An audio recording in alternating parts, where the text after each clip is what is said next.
નમસ્કાર ખેડૂત મિત્રો, હું છું પાર્થ ઠુમર અને કિસાન સાથી યુટ્યુબ ચેનલમાં આપનું હાર્દિક સ્વાગત કરું છું.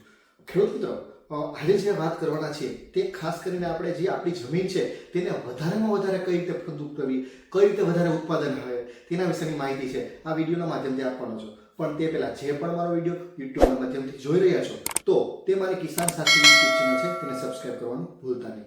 તો ખેડૂત મિત્રો, આપણે આપણી જમીન છે એમાં ફળદ્રુપતા કઈ રીતે વધારી શકીએ? તો આપણે જોઈએ તો કે પહેલાં આપણને ખબર છે કે છાણિયું ખાતર છે એ વધારે નાખતા તો તેની ફર્ટિલિટી છે, તેની આપણે સેન્દ્રિય ખાતર છે તે નાખતા તો તેની ફળદ્રુપતા છે આપોઆપ છે સારી થઈ જાય. પણ હવે છે એ આપણે જોઈએ તો કે પશુ છે એ ઓછા થઈ ગયા છે, અથવા તો ક્યાંક ને ક્યાંક એ આપણે લારીનો ભાવ જોઈએ તો કે 2000-2500 એવા ભાવ જોવા મળે છે. તો પરિણામે આ જે કોસ્ટલી થઈ ગયું છે તો તેના માટે ખેડૂતો પણ છે તે પણ ઓછું સેન્દ્રિય ખાતર છે કે છાણિયું ખાતર છે નાખે છે. તો તેના વિકલ્પ સ્વરૂપે શું કરવું? તો તેના માટે એક સારામાં સારો જે વિકલ્પ છે તે છે આપણે કે લીલો પડવાશ, ગ્રીન મેન્યુ. તો લીલો પડવાશ એટલે શું? કે કોઈ પણ પાક હોય, ઊભો પાક હોય જેમાં ન્યુટ્રિશન વેલ્યુ વધારે હોય તેને રોટાવેટર કરી અને જમીનમાં નાખી દેવાનું અને પરિણામે 1 મહિનામાં તે એનું કમ્પોસ્ટ થઈ જાય છે અને પરિણામે છે એ આપણા આવનારો પાક છે તેમાં સારામાં સારું ફળદ્રુપતા પ્રાપ્ત કરે છે. તો લીલા પડવાશમાં કોઈ સારામાં સારો હોય તો તેમાં અલગ વાત કરું તો સૌથી પહેલાં આવશે સણ, આવશે એક ઈકડ,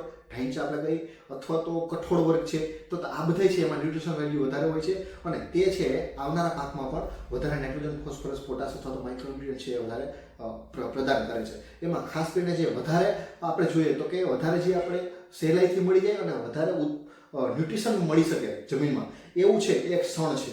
આપણે સણ છે તો તેની માહિતી આપું તો કે સણ શું છે?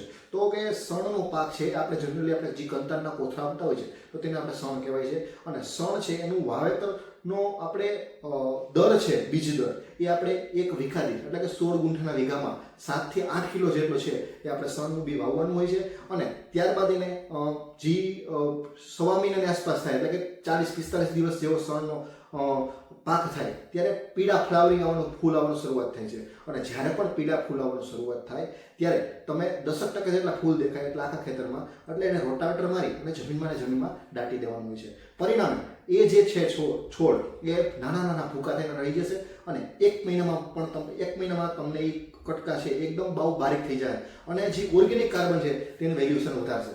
અને ખાસ કરીને ખેડૂત મિત્રો તમને ન્યુટ્રિશનની વાત કરું તો કે સણ છે એ આપણે 200 કિલો છે એટલું હેક્ટર દીઠ આપણને 200 કિલો નાઇટ્રોજન છે એ પૂરો પાડે છે, ફોસ્ફરસ પણ પૂરો પાડે છે, પોટાશનો તત્વ પણ પૂરો પાડે છે. અને જો ખાસ કરીને વોટર હોલ્ડિંગ કેપેસિટી એટલે કે જે આપણે પાણી દોણ ક્ષમતા હોય છે જમીનમાં તે પણ વધારે છે.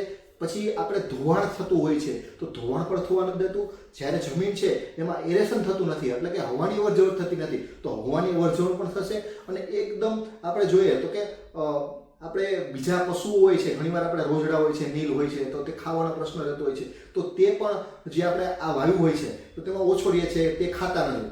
અને ખાસ કરીને એને 3 પાણની જરૂર હોય છે તો 3 પાણમાં એ પાક છે તમારો 40-45 દિવસનો થઈ જાય છે અને ખૂબ ઓછી માવજતે આપણને લીલો પડવાશ છે થઈ જાય છે. હવે ખેડૂત મિત્રો, હું તમને વાત કરું કે આ મળશે ક્યાં? તો નીચે આપેલા મેં નંબર આપેલા છે તેમાં સંપર્ક કરી શકો છો. અને વધારે કાંઈ પણ માહિતી જોતી હોય લીલા પડવાશ વિશે તો પણ તમે 75 8 75 600 આ નંબર ઉપર સંપર્ક કરી અને અમારી સાથે વાત કરી શકો છો.